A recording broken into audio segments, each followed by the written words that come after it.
Well, here we are for session number 3. Excuse me, I'll probably be coughing. Excuse me a little bit. I seem to be coming down with the sniffles, but I don't feel too bad right now. I think it is coming. So the main thing is, though, I do want to continue on. We should only spend probably 15, 20 minutes. Uh, sorry, excuse me. Have a little bit of coffee here. Uh, Continue on.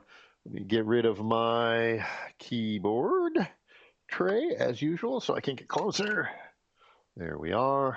Going to continue with the Lamy for now. Uh, Again, no reason. Love the pilots. I think they're a great pen. Just a change up, but use what you have. Let me go ahead and tilt my paper. It looks like we're going to be doing a lot of the curves, family 7.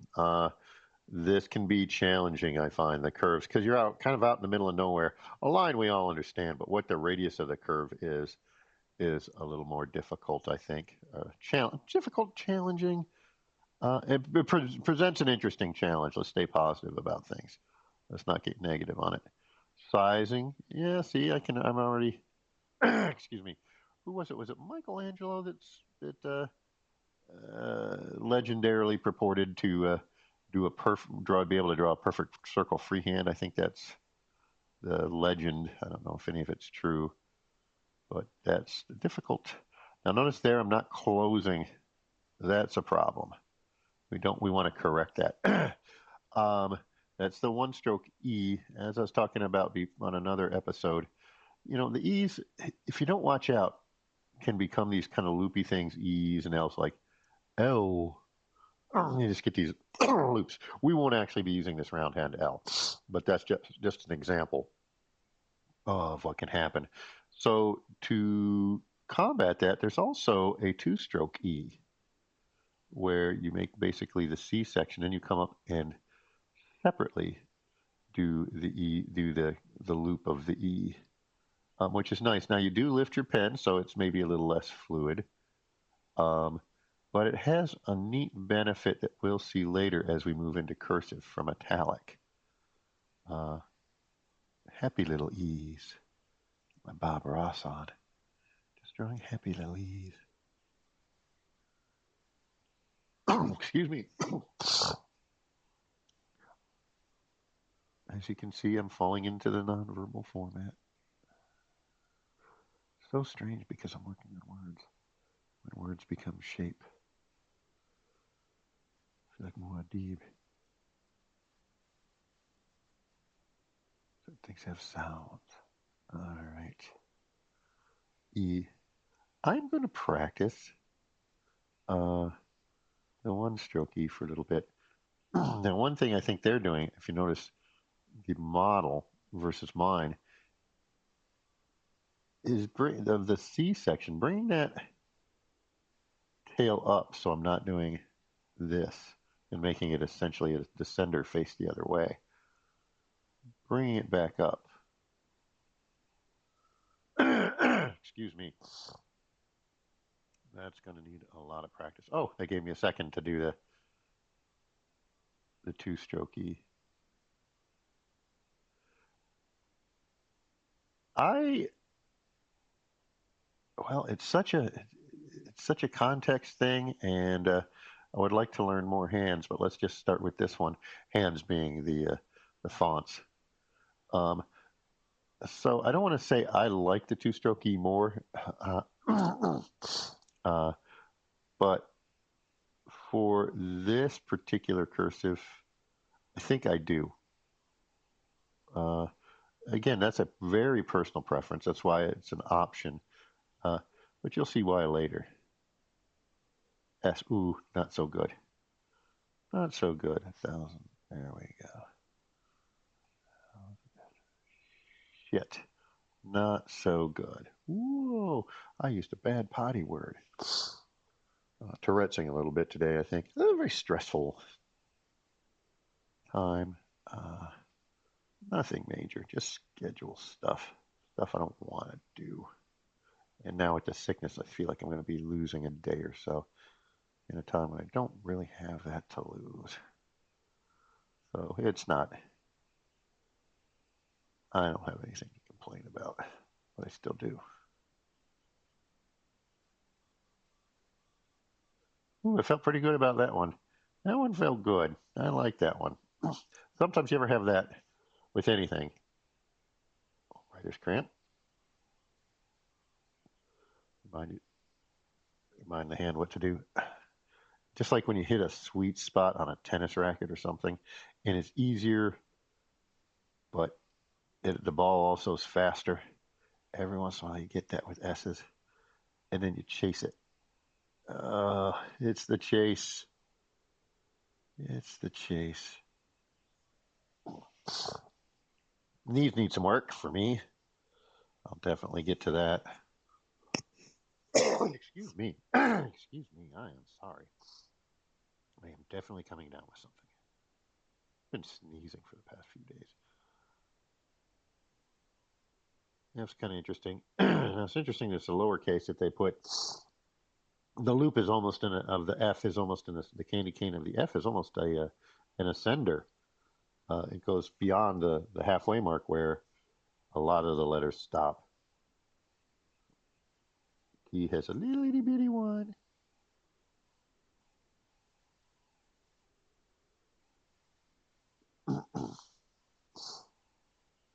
You'll notice they put that little loop at the bottom. They don't just do that one across. And there's also some rationale for that, I suppose. Oop, I flew that.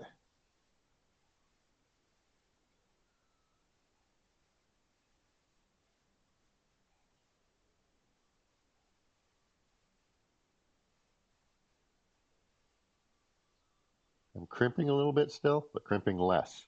So sometimes, excuse me, even if I'm not cramping, if I just feel a little muscular tension, I'll stop just to reset so that it becomes a relaxed thing. To just remind myself to relax, even without the cramp. Just to remind myself, my body.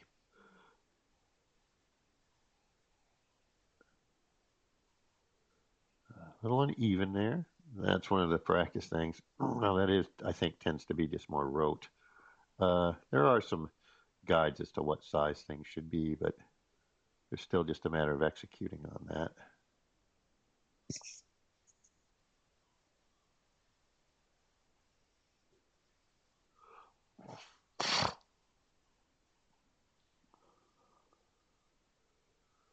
So now we're going to write some. There's just some interesting. Now that's not particularly writing,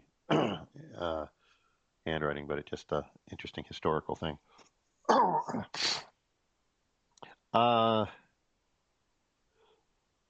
There is. I was reading, not reading. I'm sorry. I was watching a little video on um, hieroglyphics, and it was sort of an interesting system. It was a phonetic system, apparently, just like not just like, but like English writing with letters, as opposed to pictogram. The pictograms actually, I guess, they had sounds. They had phonetic sounds attached to them, but they only did the consonants, and the vowels you just sort of filled in. Uh, so it kind of worked like how customized license plates sometimes they don't have personalized license plates. They don't have all the letters. They just get rid of the vowels or something like that. So just uh, you phonetically you sound it out, and your mouth kind of naturally fills in the vowels. But the interesting thing is, oops, that's a tall one. That's a very tall. They say T is a short letter. Not mine. Uh, I guess the last character though was they called it, I want to say, a determiner, and it gave you the context. It gave you what we're discussing. Like you might have I don't know, something about the sun, and you'd have the sounds, but then at the end you'd have like a picture of a sun to say we're talking about sun-based things. Here we go. Just getting a feel for that. I am definitely, I'm definitely not on my A game here. Get it? See what I did there? But I'm getting sick.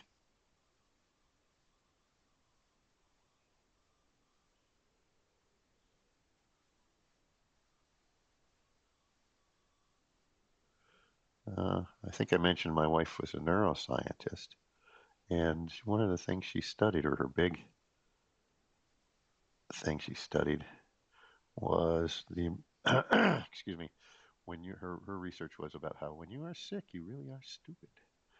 And that relates to dementia and all kinds of things. Where there's a pro-inflammatory cytokine called interleukin 1 beta, and when you're sick or even certain types of injuries, I guess it's a pro-inflammatory cytokine, so it produces inflammation. I'm not just talking about excuse me, muscular inflammation, um, like when you sprain your ankle, but anytime you're sick, you get inflammation. Is just the activation of the immune system, but it affects the hippocampus. It affects learning and memory, and you really can't process the same way when you are sick. It's not just feeling yucky. Ooh, let's do that one again.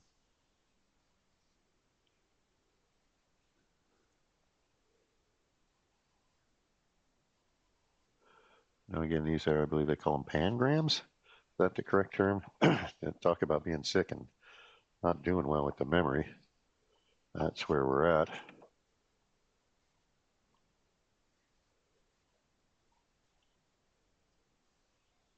Pangram.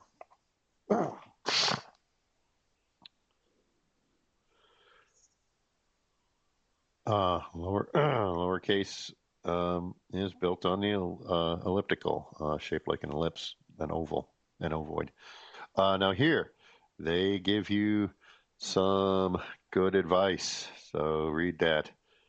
Uh, or advice. I don't know if it's advice, but they observe. They give you a technique cue, and that's what we're going to be doing. I am sorry, folks. Oops! Look at that. That W dropping low. We don't want to do that.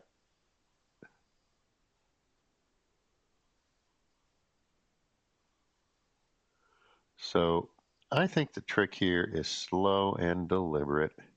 Slower than you'd normally write. Oops, I'm a little gripped. So I observe it and let it go. Um, because you don't want to train yourself to do poorly, to execute wrong, right? And you want to execute right. So we are slow it down and try to get it as correct as possible to train your muscles to do that, not to do the thing you don't want to do.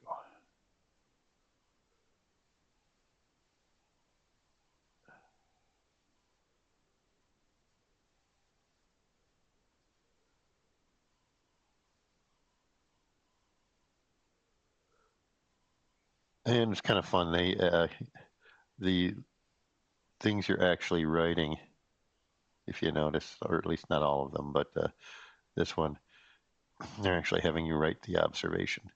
The lowercase letters, uh, the lowercase italic is based on the elliptical.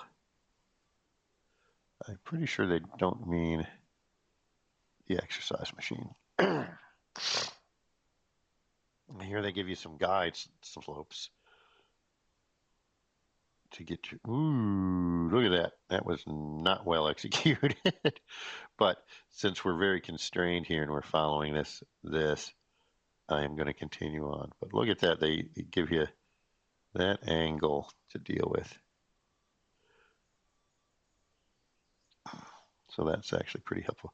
Now notice here what I just did. I didn't do the way they did it, which is I got it. That's one thing I got to repractice. I did through training do it. They actually do the crossbar first and then bring it down. I think one thing it does there is to do the crossbar first is it sets your width up for success. Uh, I think a lot of us have learned to downstroke first, and it's funny because in the T's, in the lowercase T's, excuse me, the do the stroke is actually um,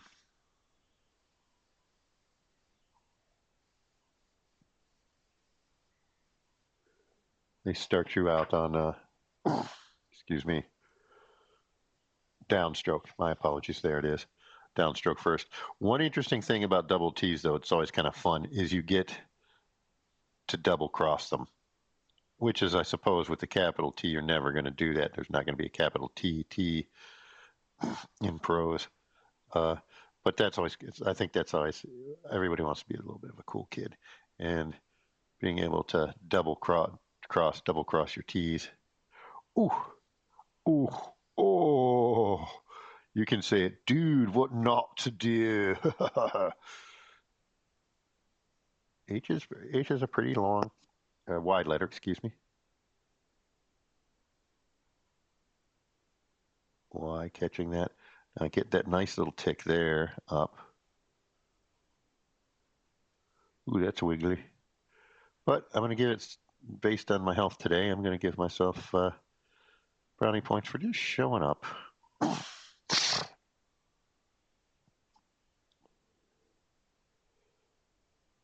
So, but yeah, read the thing. I think it seeps in a little bit, even though I'm just looking at the letters.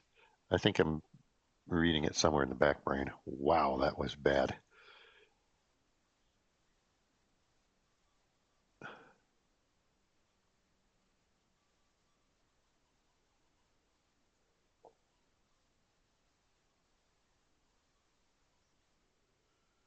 I am doing the single stroke E, but I don't want to fear it. While I may have reasons for doing the two stroke E, I think I'm more comfortable with it, and there's something to be said for that. But I want to rise to the challenge of the single stroke E and see if I can't maybe get that a little cleaner. That's that's fun of just. So when I say challenges, I don't mean it has to be hard or uh,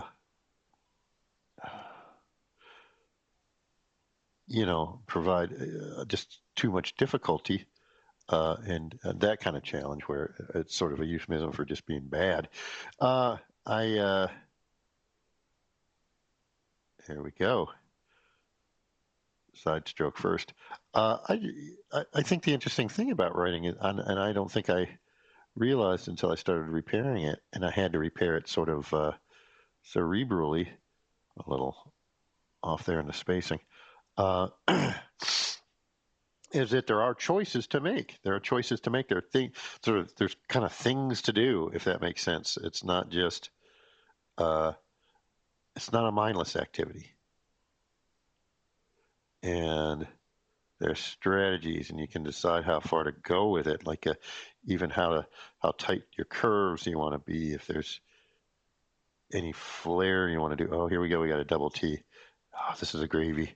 So you get to do be cool kid. Oh, it's like wearing your backpack on one shoulder. I think the Simpsons talk about the cool kids. But then when you get older, you're whoever you go to, your doctor will be like, "Don't wear your backpack on one shoulder. You're pulling your spine out of alignment, and that's why you have sciatica and walk funny and are a terrible person." Uh,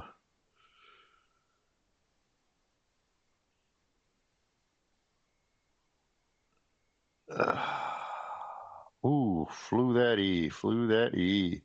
That's one of the things. Keeping the lines really do help, and if you use them in a disciplined fashion, keeping things even.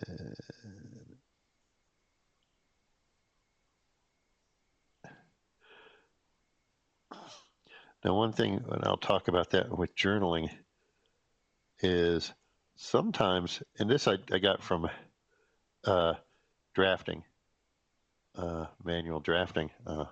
My dad was an engineer and, uh, showed me manual drafting before CAD really became the big thing, or, even after that, there's still of, penciling stuff in, and there's a lot of index lines and stuff where the halfway point in this line is, so you can draw from there. These little ticks and lines, and you do that in pencil. Then you can ink your drawing, and then you go back in with one of those white erasers and erase your pencil marks. Uh, and I've done that with uh, lines for writing on paper, and then erased my guidelines. Optional two-stroke E. Let's go back over that. This is just a little review of the two-stroke letters. The dot includes. So I think that's all we should do today. We're at our 20-minute mark. So 20 minutes is about what we're going to spend, I think, per day if it gets a little deeper later. But I also think we'll get more fluid. Yeah, sorry for not feeling that well, but I thank you for stopping by and listening to a little bit of rambling. But just continue on. This is an interesting page. I think you got some things about slope that'll show you. And tracing letters gives you the feel of the letters, the correct spacing within the words and between them. I think since this is a burnable thing anyway, I like having the reference while I'm writing. I like having the reference. But if you're done with the book and you've enjoyed it, one thing you can do is just actually go right over the letters themselves. I think it ruins the example because then it just is kind of filled with your own work. But it does give you some more practice. That's kind of a secondary practice, though I think there are some sheets as well. Anyway, have a great day. I am going to drink some coffee and then maybe some hot tea, get into a hot shower. But let's just continue on. Thanks again.